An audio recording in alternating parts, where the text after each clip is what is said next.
And so with the mouth, then most of the breathing then is done nasally. Is that right? Always nasal, always. Yeah. Yeah, so I should have stipulated that from the start. Yeah, no, I don't like using the word anti, but if you're breathing through your mouth, you're disassociated.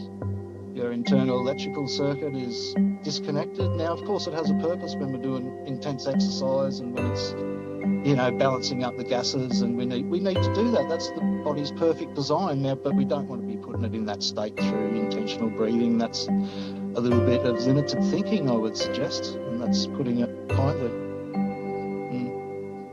Yeah. The nose is designed to breathe, and there's for many reasons, like just health reasons, like the sinus ducts and the cilia hairs and what they're designed for. And if we want to stay healthy, we need to breathe through our nose. Yeah.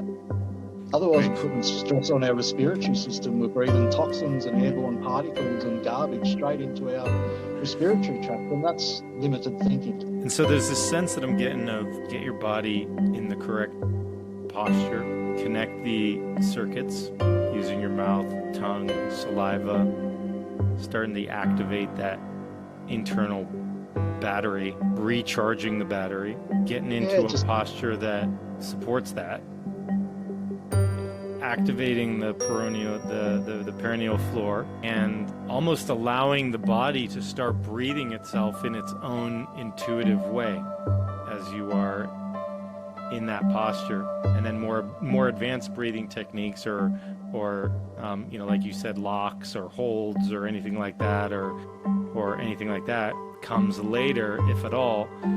But really getting into that posture, starting to recharge the battery, using that saliva as a conduit of electrical energy and recharge, activating the perineal floor, and just allowing the body to breathe. Yeah, I'd be starting there.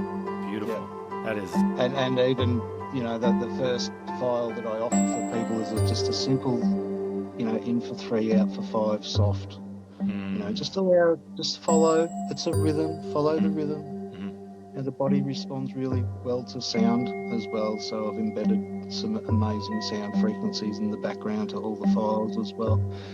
But it's about relaxing initially. Yes, there's a place to open the throttle and rev the engine through a little bit of faster paced stuff. But for me, a faster paced breath probably is a 3-5, is around 8 breaths a minute. For me, that's a fast breath.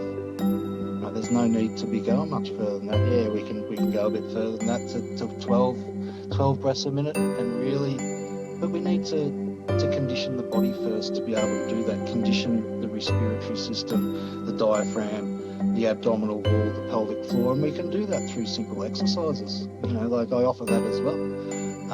It's not just about the breath; it's about offering exercises and applications where people can practice and strengthen their obliques, their intercostals, their diaphragm, their abdominal wall, their pelvic floor. All these things, to create, a good breath, we need to have strength in these areas.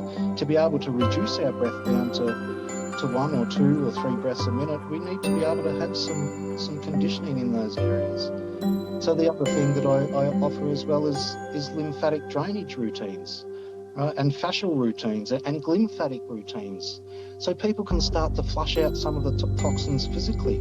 Yes, the breath is going to purify your blood and your tissues and things like that. Yes, it is. Intentional breathing will do that. But we can also, nudge it along the way with some little bit of love, and take care of ourselves with a little bit of massage and, just simple things, and little acupuncture points, at the back of the ears and, the SCM and, across the collarbone, and all these things open up the channels so breathing becomes a lot easier and can be more fluent and flowing. So these things become important as well. Breath is the number one pillar to everything that we do. That's train the body to be able to breathe correctly before we want to start lifting 100 kilos on a bench press and all this bullshit. Like, learn how to breathe. Like, do that. And then everything else becomes optimal in your life. The basics. Performance, sport, everything. we can go without food, we can go without water, you know, like there's a lot of things we can go without, but we can't go without the breath. So what does that say? It's the first thing we do when we enter the world. It's the last thing we'll do when we exit the world. Now, what does that say? There might be a little bit of importance that needs to be taken around it.